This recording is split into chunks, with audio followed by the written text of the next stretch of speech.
Jadi sebab itu ulama-ulama tasawuf ni bagi tahu wali Allah ni tidak dipastikan kecuali setelah dia mati.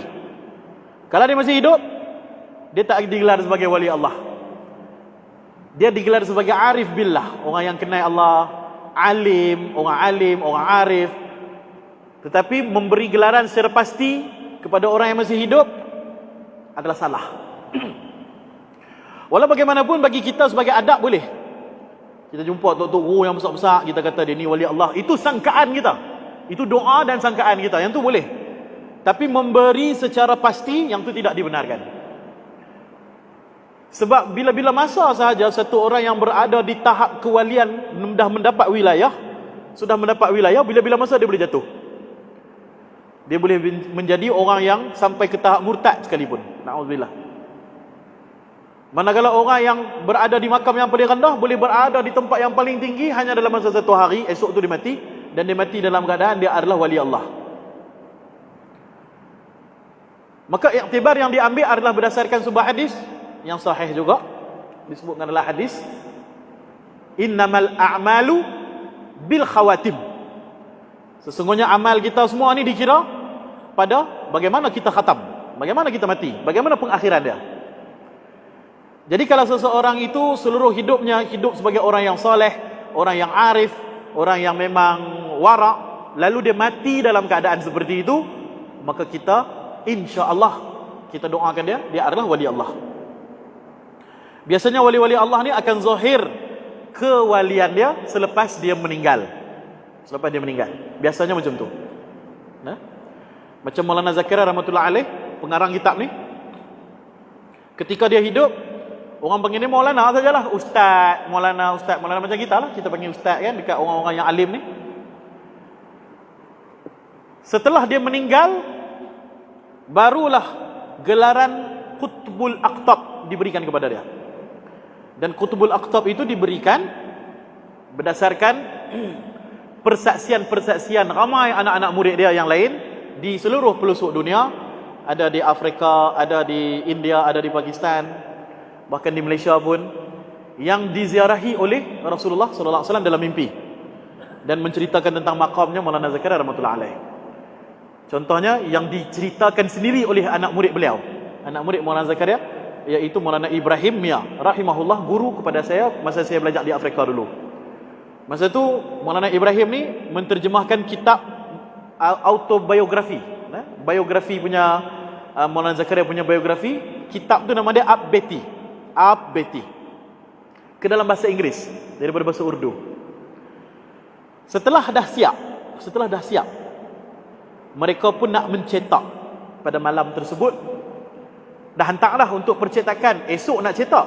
Pada malam tersebut, guru kami ni Maulana Ibrahim Mia ni telah mendapat mimpi diziarahi oleh Rasulullah sallallahu alaihi wasallam. Diziarahi oleh Rasulullah sallallahu alaihi wasallam ni adalah benda yang sahih. Disebutkan dalam hadis, man ra'ani fil manami faqad ra'ani haqqan. Siapa yang melihat aku dalam mimpi, sungguh-sungguh dia melihat aku secara nyata. Kerana syaitan tidak boleh menyerupaiku di dalam mimpi. Dalam kitab Syama'il Muhammadiyah bab akhir sekali pun ada berkenaan dengan mimpi bertemu dengan Rasulullah sallallahu alaihi wasallam. Jadi Maulana Ibrahim Mia ni mimpilah jumpa dengan Rasulullah sallallahu alaihi wasallam. Dalam mimpi tersebut Rasulullah murka kepada dia. Murka kenapa? Sebab dekat kitab Ab Beti itu hanya dituliskan Maulana Muhammad Zakaria. Hanya dituliskan Maulana saja. Sama seperti Maulana-Maulana yang lain. Sama seperti ustaz-ustaz yang lain. Lalu dia tertanya-tanya, habis itu nak letak gelaran apa? Maka yang disebut di dalam mimpi tersebut, disebut dalam mimpi tersebut bahawa gelaran yang sesuai bagi Maulana Zakaria ialah Qutbul Aqtab. Qutbul Aqtab ni dia adalah kewalian yang tertinggi. Dalam kitab, siapa yang ada mengaji tentang makam-makam kewalian ni, dia ada wali-wali biasalah, aulia. Kewalian ni kita panggil wilayah. Wilayah ni ialah kekasih Allah lah. Dia akan mendapat wilayah daripada Allah. Dalam satu-satu masa ada beratus-ratus orang yang mendapat wilayah daripada Allah. Dan dalam hadis menyebutkan 500 orang lebih kurang. Dan setiap kali ada seorang yang mati, akan digantikan dengan wali Allah yang baru. Akan ada seorang yang lain, orang yang soleh, akan diberikan wilayah oleh Allah Subhanahu Wa Taala. Kemudian di kalangan ratusan wilayah ataupun aulia yang ada ni, akan ada di kalangan mereka yang mendapat maqam yang lebih tinggi, yang disebut sebagai abdal. Wali-wali abdal.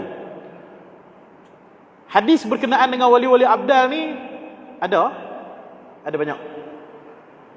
Dan paling masyhur ni abdal ni banyak berkumpul di Syam katanya, di negeri Syam. Tapi setelah disyarahkan hadis itu, ianya merujuk kepada wali-wali abdal ketika nak mai Imam Mahdi nanti ni. Maka wali-wali abdal ni akan berkumpul di negeri Syam untuk menunggu Imam Mahdi. Itu syarahan daripada hadis lah. Jadi wali abdal ni boleh berlaku di mana-mana lah, di Nusantara ke, di belahan China ke, Rusia ke, Uzbekistan ke. Dan di kalangan wali-wali abdal ni ada yang lebih tinggi, yang dinamakan sebagai wali kutub. Wali kutub ni dia ada 4. Dia ada empat kutub lah, utara, selatan, timur, barat. Dan di kalangan kutub ni dia ada ketua dia. Ketua dia ni ada setengah-setengah kitab menyebut Ghaus, ada setengah kitab menyebut Sultanul Aulia, ada setengah kitab menyebut Qutbul Aqtab. Maka Maulana Zakaria rahmatullah alaih ketika itu, dia punya maqam dia ialah Qutbul Aqtab. Tetapi semua ini berlaku setelah kematian dia, setelah kewafatan dia.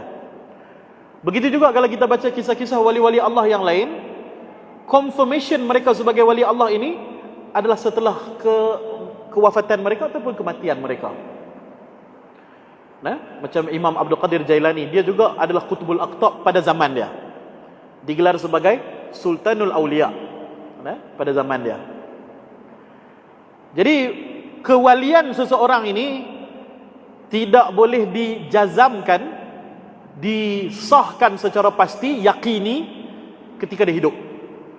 Kerana ada hadis yang tadi saya sebut tadi, innama a'malu bil khawatim. Manusia ni amalan dia dikira pada pengakhiran dia, bagaimana dia khatam. Jadi kalau dia khatam dalam keadaan yang baik dan seluruh kehidupan dia adalah kehidupan yang soleh, maka insya-Allah dia adalah wali-wali Allah.